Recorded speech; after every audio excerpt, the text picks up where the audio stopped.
Hola, buenos días. El día de hoy nos encontramos en la Universidad de La Sabana, en donde analizaremos un partido de fútbol tenis, en donde podremos encontrar cómo los jugadores proponen el uso de las diagonales según Cabal. Para el análisis de la patada como gesto deportivo del fútbol tenis, podemos evidenciar que el deportista también realiza movimientos con sus miembros superiores, específicamente movimientos de la diagonal 1, tanto del patrón 1 como del patrón 2. El hemicuerpo dominante del deportista es el hemicuerpo izquierdo. Con la pierna izquierda realiza la patada. Este movimiento está acompañado por los miembros superiores, ya que el brazo izquierdo comienza con el patrón de flexión, aducción y rotación externa, el cual es el patrón 1 de la diagonal 1. En este movimiento, la escápula del deportista se eleva hacia anterior gracias a la acción de los músculos serrato anterior, la porción superior y el trapecio. En el hombro realiza una flexión, aducción y una rotación externa gracias al pectoral mayor, porción superior, el deltoides anterior, el bíceps braquial y el coracobraquial. El codo se mantiene en extensión gracias al músculo tríceps y anconio. La muñeca realiza flexión hacia el lado radial gracias al flexor radial del carpo. Los dedos realizan flexión con desviación radial gracias a la acción del flexor de los dedos superficial y profundo, los lumbricales y los interóseos. Por último, el pulgar realiza flexión, aducción y oposición por la acción del flexor del pulgar, tanto el largo y el corto, el aductor del pulgar y el oponente del pulgar. Para finalizar el movimiento y ya para la ejecución de la patada como tal, el brazo izquierdo se devuelve haciendo el patrón 2 de la diagonal 1. Y ya los movimientos y componentes musculares cambian. La escápula realiza descenso posterior gracias a la acción del músculo romboides. El hombro hace extensión, abducción y rotación interna gracias a la acción del dorsal ancho, el deltoides medio y posterior. El tríceps braquial es redondo mayor y el subescapular. El codo igualmente se mantiene extendido por la acción del tríceps y anconio. El antebrazo realiza pronación por el músculo brachiorradial, el pronado redondo y cuadrado. La muñeca realiza extensión hacia el lado cubital por el extensor cubital del carpo. Los dedos realizan extensión, desviación cubital por el extensor largo de los dedos, los lumbricales y los interóseos. Y finalmente el pulgar realiza abducción palmar con extensión gracias a la acción del músculo abductor del pulgar corto y el extensor del pulgar.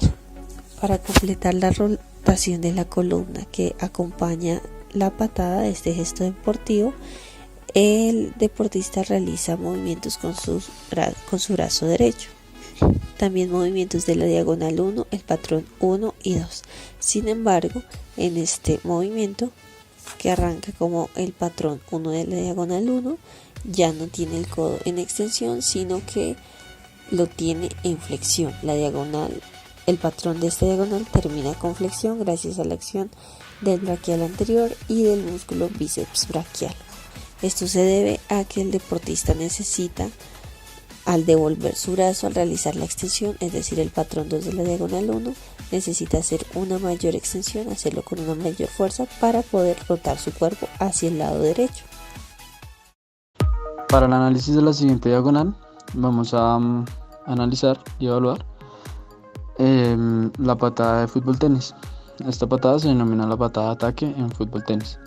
¿Por qué se denomina así? Porque se considera que es una forma de atacar en este deporte, ya que por la velocidad que alcanza la pelota es muy difícil controlar para el equipo rival. Entonces, por esto se denomina así, ya que es una forma de lograr un punto en este deporte. También hablamos de esta patada porque es una patada que es muy frecuente y una de las primeras patadas y de los primeros gestos deportivos que se encuentra en este deporte y que se desarrolla. Entonces vamos a proceder a evaluarla. Ya durante la evaluación vemos que la diagonal que se utiliza es la diagonal 1, patrón 1. Este patrón nos habla de flexión, aducción y rotación externa. Principalmente en la cadera se dan los movimientos de flexión, aducción y rotación externa. Los músculos que se utilizan son el psoas mayor, el ilíaco, músculos aductores, el músculo sartorio, pectíneo y recto femoral. Esto en cadera. En la rodilla hay una extensión mantenida que se da por el músculo cuádriceps. En el tobillo se da una dorsiflexión y una inversión. La inversión la vemos también como esa fuerza que ejerce únicamente el pie cuando toca el balón para darle más impulso. Esta acción está representada por el tibial anterior, por el músculo tibial anterior. En los dedos hay una extensión que la realizan los músculos extensor del hallux y extensor de los dedos del pie. Como último componente evaluaremos el movimiento del cuello. El componente distal en los patrones de cuello es la columna cervical superior. Algunas veces el movimiento se denomina flexión corta de cuello o extensión corta de cuello. El componente proximal es la columna cervical inferior y la columna cervical superior hasta T6. Algunas veces este movimiento se denomina flexión larga de cuello o extensión larga de cuello. Los movimientos de la cabeza y de los ojos se refuerzan mutuamente. El movimiento de la mandíbula se asocia con el movimiento de la cabeza sobre el cuello. La apertura de la boca y la flexión cervical superior se refuerzan mutuamente, al igual que el cierre de la boca y la extensión cervical superior. Además, los patrones de flexión de cuello facilitan la flexión del tronco y desde el patrón de extensión del cuello la elongación del tronco. La rotación completa del cuello facilita la inclinación lateral del tronco. Es por esto que en el deportista analizaremos la siguiente diagonal: flexión, inclinación lateral derecha y rotación del cuello hacia el lado derecho.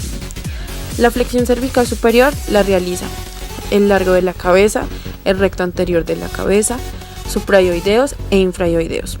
La flexión cervical inferior la realiza largo del cuello, platisma, escalenos, anterior, esternocleidomastoideo.